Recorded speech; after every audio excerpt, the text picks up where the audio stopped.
Prichádzajúce leto vyháňa do parkov čoraz viac ľudí. Tí však podstupujú riziko, že si z príjemnej prechádzky prinesú domov aj voňavé prekvapenie.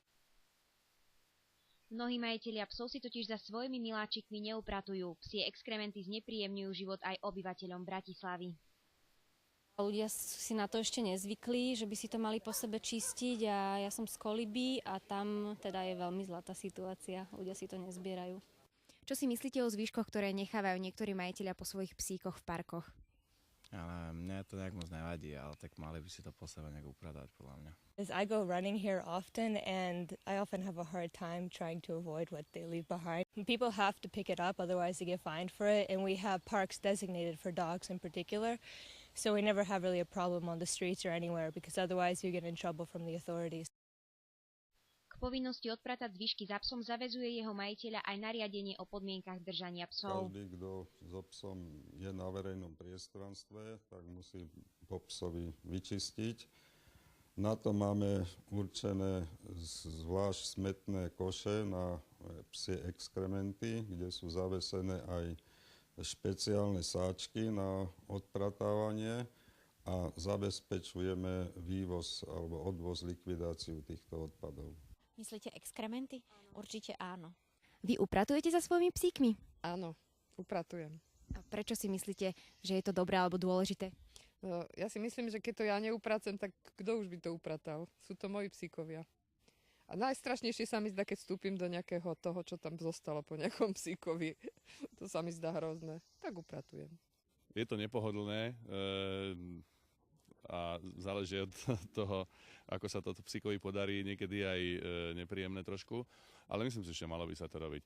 Ja mám navyše naučeného psa, aby sa vyšpinil buď na kraj chodníka, alebo pod strom, alebo pod krík. A keď sa to náhodou podarí na chodníku, tak to odpracem. Áno, upratujem za svojím psíkom. Tuto som to mal, sáček si nosím so sebou. Nie za každým, nenechávam to na chodníku.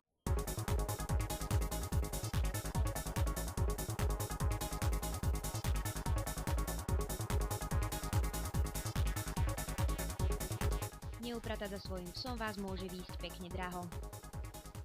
Keď pes v podstate vypustí exkrement, tak sa to bere ako znečistenie verejného priestranstva, čiže porušuje všeobecne záväzného nariadenia buď hlavného mesta alebo mestskej časti. Za to je sankcia v blokovom konaní do výšky 33 €. Podmienka je taká, že musíme psa prichytiť, teda nie psa, ale majiteľa so psom prichytiť. Toto je dosť problematické dokázať, túto skutočnosť. Ale nájdú sa zase susedia a iní dobrodinci, čo povedia: pani, ale ten vás pes sa pred malou chvíľočkou vyšpinil a my sme to videli, tak v tom prípade už môže byť nejakým spôsobom riešené aj v blokovom konaní, ale oni sa vyhovárajú, všelijaké kuriózne výhovorky hovoria, je to také dosť pestré. A ak teda nezaplatia na mieste? Ak nezaplatia na mieste, tak sa to rieši oznámením. My si spíšeme jeho údaje. Spíše sa úradný záznam, ktorý sa odstúpi na vecne príslušný miestny úrad, napríklad Karlova Ves. Tam si o správnom konaní predvolajú a hrozí mu pokuta do výšky asi 300 €. U nás sa sporadicky vykonáva akcia, čo náš veliteľ nazval familiárne Dumčo. Je to celoplošná akcia, konkrétne v každej mestskej časti, kde sú nasadené všetky možné hliadky aj z iných mestských častí, čiže v teréne je vyše 100 policajtov, ktorí od rána od 5. hodine prečesávajú nám známe výskyty týchto psíčkarov a riešime na mieste tieto závažné nedostatky ako nesplnenú daňovú povinnosť a ako aj znečistenie verejného priestranstva. Napriek všetkým opatreniam sa psie výkaly na uliciach stále objavujú a budú tam dovtedy, kým sa všetci majitelia psov nenaučia byť zodpovednými.